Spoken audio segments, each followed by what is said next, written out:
নমস্কার বন্ধুরা, শ্রাবণী রান্নাঘরে আপনাদের সবাইকে স্বাগত জানিয়ে আমি প্রতিদিনের মতো আবারও আজকের একটা রান্নার ভিডিও নিয়ে আপনাদের সামনে চলে এসেছি। আজকের আমি আপনাদের হাতে মাখা ট্যাংরা মাছের রেসিপি বানিয়ে দেখাবো। আশা করি আপনাদের ভালো লাগবে। তার জন্য কিন্তু আমার পুরো ভিডিওটা আপনাদের দেখতে হবে। আর দেখা শুরু করার আগে একটা লাইক দেবেন, সুন্দর একটা কমেন্ট করবেন আর শেয়ার করতে ভুলবেন না। তাহলে চলুন আজকের আমি হাতে মাখা ট্যাংরাটা কিভাবে বানিয়েছি সেটা আপনারা একবার দেখে নিন। রান্নাটা করার জন্য প্রথমে আমি এখানে দেখুন একটা বড় জায়গা নিয়ে নিয়েছি। এইবারে জায়গার মধ্যে নিয়ে নেব এখানে মাছ। এখানে কিন্তু আমি ট্যাংরা মাছ নিয়ে নিয়েছি। আপনারা চাইলে কিন্তু যে কোনো ছোট মাছ দিয়ে এই রান্নাটা করতে পারেন। দেখুন আমি কিন্তু এখানে মাছ নিয়ে নিলাম আর নেব এখানে আলু। এখানে কিন্তু দুটো মাঝারি সাইজের আলুকে এইভাবে একটু লম্বা লম্বা করে কেটে রেখেছি, সেই আলুটাও এখানে নিয়ে নিলাম। আর নেব আমি এখানে পেঁয়াজ। এখানে কিন্তু পেঁয়াজটা আমি এইভাবে করে একটু কুচি করে রেখেছি, সেই পেঁয়াজটাও কিন্তু এইভাবে একটু হাত দিয়ে এইভাবে চটকে দিয়ে দিলাম। পেঁয়াজটা আমি এখানে নিয়েছি, ধরুন আমি এখানে ছোট দুটো পেঁয়াজ নিয়েছি, সেই পেঁয়াজটা আমি এখানে দিয়ে দিলাম। আর দেব এখানে টমেটো এখানে একটা মাঝারি সাইজের টমেটো এইভাবে লম্বা লম্বা করে কেটে রেখেছি, সেই টমেটোটা দিয়ে দিলাম। আর দেব এখানে দুটো চেরা কাঁচা লঙ্কা। আর আমি দেব এর মধ্যে আন্দাজ মতো নুন দিয়ে দেব। এখানে কিন্তু নুনটা আমি একেবারেই আন্দাজ মতো দিয়ে দিচ্ছি। আর দেব আমি এখানে হলুদের গুঁড়ো। আর আমি এর মধ্যে দেব অল্প সামান্য একটু লঙ্কার গুঁড়ো। আপনারা কতটা ঝাল খাবেন সেটা বুঝে লঙ্কাটা ব্যবহার করবেন। আর দেব 2-4 দানা চিনি। আর আমি এর মধ্যে দেব সর্ষের তেল। এবারে এই সমস্ত কিছুগুলো দিয়ে খুব ভালোভাবে কিন্তু হাত দিয়ে একটু মেখে নিতে হবে। এটা কিন্তু প্রথমে খুব ভালোভাবে মেখে নেব। আর এই রান্নাটা করতে কিন্তু খুব বেশি সময় লাগে না, অথচ খেতে কিন্তু ভীষণই সুন্দর লাগে। এই হাতে মাখা ট্যাংরা মাছের রেসিপিটা আপনারা একবার হলেও বাড়িতে বানিয়ে দেখবেন, ভীষণই ভালো কিন্তু খেতে হয়। যখন দেখবেন আপনাদের হাতে সময় নেই বা আপনারা ভীষণই ব্যস্ত, এখনকার মানুষ দেখবেন ভীষণ ব্যস্ত, কিন্তু যখন দেখবেন এইভাবে একটু সময় যখন হাতে কম থাকবে তখন কিন্তু একবার হলেও এই রেসিপিটা একবার বানিয়ে দেখবেন। আশা করি আপনাদের কিন্তু ভীষণ ভালো লাগবে। দেখুন এটা কিন্তু এইভাবেই হাত দিয়ে ভালো করে মাখিয়ে নিতে হবে। এটা কিন্তু মাখানোটাই মেন, যেহেতু হাতে মাখা সেই জন্য কিন্তু এইভাবে একটু সুন্দর করে মাখিয়ে নিতে হবে।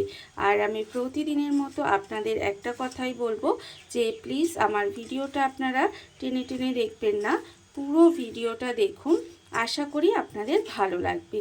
দেখুন এটা কিন্তু আমি মাখিয়ে যদি আপনারা এইভাবে আধ ঘন্টার মতো রেখে দিতে পারেন তাহলে তো খুবই ভালো হয়। তবে আমি এটা মাখিয়ে একটু সময় রেখে দেব, যতক্ষণ একটা মশলা রেডি করে নেব ততক্ষণ কিন্তু এইভাবে এটা মাখিয়ে রেখে দেব। তাহলে চলুন মশলাটা রেডি করে নিই। তার জন্য দেখুন আমি এখানে নিয়ে নিয়েছি 1 চামচ পোস্ত, 1 চামচ সাদা সর্ষে আর 1 চামচ কালো সর্ষে। আর এখানে আছে একটা কাঁচা লঙ্কা। এইবারে এই মশলাটা কিন্তু আমি শিলে বেটে নেব। শিলে বাটলেই কিন্তু তবে কিন্তু এই রান্নাটার খেতে বেশি ভালো লাগে। তবে আপনারা চাইলে কিন্তু এটা মিক্সিতেও বেটে নিতে পারেন। তাহলে চলুন এইটা আমি মশলাটা রেডি করে নিয়ে তারপর আবারও আমি আপনাদের সামনে ফেরত আসছি। মশলাটা আমার এখানে রেডি হয়ে গেছে, মশলাটা আমি এখানে বেটে নিয়েছি। আর অন্যদিকে দেখুন গ্যাসটা অন করে একটা কড়া বসিয়ে দিয়েছি। এইবার আমি কড়ার মধ্যে দিয়ে দেব সর্ষের তেল। এখানে কিন্তু রান্নাটা অবশ্যই করে সর্ষের তেলে করবেন, তবেই কিন্তু রান্নাটা খেতে ভালো লাগবে। দেখুন আমি কিন্তু এখানে কড়াই সর্ষের তেল একটু দিয়ে দিলাম। দিয়ে এবার তেলটা প্রথমে গরম হতে দেব। তেল কিন্তু প্রথমে খুব ভালোভাবে একটু গরম করে নিতে হবে। তেলটা আমার এখানে গরম হয়ে গেছে। এবার আমি তেলের মধ্যে দেব প্রথমে দেখুন অল্প সামান্য একটু কালো জিরে ফোড়ন দিলাম। আর দেব এখানে 3টে রসুনকে একদম ছোট ছোট করে কুচি করে রেখেছি, সেই রসুনটা আমি এখানে দিয়ে দিলাম। এবার কালো জিরে আর রসুনটা ফোড়ন দিয়ে একটু তেলের মধ্যে নেড়েচেড়ে ভেজে নেব, যাতে এর কাঁচা গন্ধটা চলে যায়। আর আমার চ্যানেলের নতুন বন্ধু পুরনো বন্ধু সবাইকেই বলছি আমার তরফ থেকে অনেক অনেক ভালোবাসা। নতুন বন্ধুদের বলবো যদি আমার চ্যানেলটা সাবস্ক্রাইব করেন তাহলে পাশে থাকা বেল বাটনটা অবশ্যই প্রেস করে দেবেন, যাতে আমি যখনই কোনো নিত্য নতুন ভিডিও আপলোড করব সবার প্রথমে আপনাদের কাছে নোটিফিকেশান চলে যাবে এবং আপনারা আপনাদের সময় মতো সেটা দেখে নিতে পারবেন। আর পুরনো বন্ধুদের বলবো যে এইভাবে আমার পাশে থাকার জন্য, আমাকে এগিয়ে যেতে সাহায্য করার জন্য আপনাদের অসংখ্য অসংখ্য ধন্যবাদ। দেখুন রসুনটা দিয়ে একটু ভেজে নিয়েছি। ভেজে নেওয়ার পর কিন্তু যে হাতে আমি মেখে রেখেছিলাম সমস্ত কিছু দিয়ে, সেইটা কিন্তু আমি এর মধ্যে দিয়ে দিলাম। দিয়ে একটু সময় নেড়ে ছেড়ে দিলাম, ব্যাস এইটুকুই কিন্তু। এইবার আমি এর মধ্যে দিয়ে দেব, দেখুন এখানে আমি যে জায়গাটার মধ্যে আমি মেখে রেখেছিলাম তার মধ্যে কিন্তু অনেকটা মশলা লেগেছিল, সেই জন্য সেই জলটা দিয়ে একটু ধুয়ে সেই মশলা ধোয়া মানে জলটা আমি দিয়ে দিলাম। দেখুন এখানে কিন্তু আমি আপনাদের প্রথমেই বলেছিলাম যে রান্নাটা কিন্তু খুব তাড়াতাড়ি হয়ে যাবে, খুব সহজ একটা রান্না, অথচ গরম ভাত দিয়ে খেতে কিন্তু ভীষণই সুন্দর লাগবে। এই আমি জল দিয়েছি, এর থেকে আর বেশি কিন্তু জল দেব না, কারণ এই রান্নাটা একটু মাখো মাখোই খেতে ভালো লাগে। এইবারে কিন্তু এটা ঢাকা দিয়ে একটু সময় খুব ভালো করে রান্না হতে দেব। এটা কিন্তু ঢাকা দিয়ে ভালো করে রান্না হতে দিতে হবে, যেহেতু মাছটা ভাজা নেই তাই এইভাবে রান্নাটা একটু সময় নিয়ে করতে হবে। মানে কি, প্রথমে একটু লো টু মিডিয়ামে দেব গ্যাসটা, তারপরে একেবারে লোতে দিয়ে এইভাবেই কিন্তু রান্নাটা একটু করে নিতে হবে। ঢাকা দিয়ে আমি এইভাবে গ্যাসটাকে লোতে দিয়ে কিছুক্ষণ রান্না হতে দিয়েছিলাম। দেখুন এর ফলে কিন্তু আমি আপনাদের দেখাচ্ছি মাছগুলো কিন্তু সেদ্ধ হয়ে গেছে। আর এখানে যে আমি আলু দিয়েছিলাম সেই আলুটাও কিন্তু এখানে দেখুন আলুটাও এখানে সেদ্ধ হয়ে গেছে, আলুও কিন্তু সুন্দরভাবে সেদ্ধ হয়ে গেছে।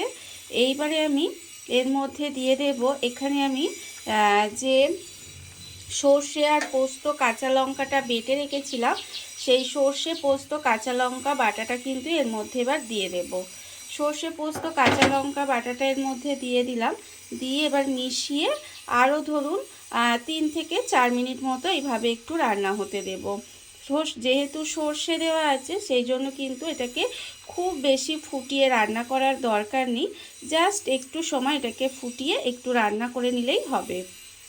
সর্ষে পোস্তটা দিয়ে কিন্তু আর একটু সময় এইভাবে রান্না করে নিয়েছিলাম, রান্না আমার হয়ে গেছে। এইবারে আমি এর ওপর থেকে দিয়ে দেব একটু ধনেপাতা কুচি, দিলে কিন্তু এটা খেতে আরও বেশি ভালো লাগবে। আর দেব আমি এখানে কাঁচা সর্ষের তেল, ওপর থেকে একটু কাঁচা সর্ষের তেল কিন্তু এর মধ্যে দিয়ে দেব, তাহলে কিন্তু খেতে ভীষণই ভালো লাগবে। এই রেসিপিটা থাকলে দেখবেন আর কিন্তু গরম ভাতের সঙ্গে আর কিচ্ছুই লাগবে না, এইটা দিয়েই কিন্তু আপনারা সব ভাতটাই খেয়ে নিতে পারবেন। দেখুন রান্না আমার রেডি হয়ে গেছে। আর এটা দেখতে পাচ্ছেন এখন যতটা একটু পাতলা লাগছে, এটা কিন্তু ঠান্ডা হলে আর একটু ঘন হয়ে যাবে। রান্না আমার একেবারে রেডি। এইবারে আমি গ্যাসটা অফ করে কিছুক্ষণ ঢাকা দিয়ে রেখে দেব, তারপরে আপনাদের পরিবেশন করে দেখাবো ঠিক কেমন হলো। দেখুন বন্ধুরা, বাড়িতে থাকা কত অল্প উপকরণে কত অল্প সময় কত সুন্দর একটা হাতে মাখা ট্যাংরা রেসিপি তৈরি হয়ে গেছে, আপনারা দেখতেই পেলেন। আর এটা কিন্তু খেতে ভীষণ সুন্দর হয়। এইভাবে আপনারাও একদিন হলেও বাড়িতে বানিয়ে দেখতে পারেন। আর এই ভিডিওটা যদি আপনাদের ভালো লেগে থাকে আপনারা আমার চ্যানেলটা সাবস্ক্রাইব করে এইভাবে আমার পাশে থেকে যেতে পারেন। তাহলে চলুন আজকের ভিডিওটা এই পর্যন্তই। নমস্কার।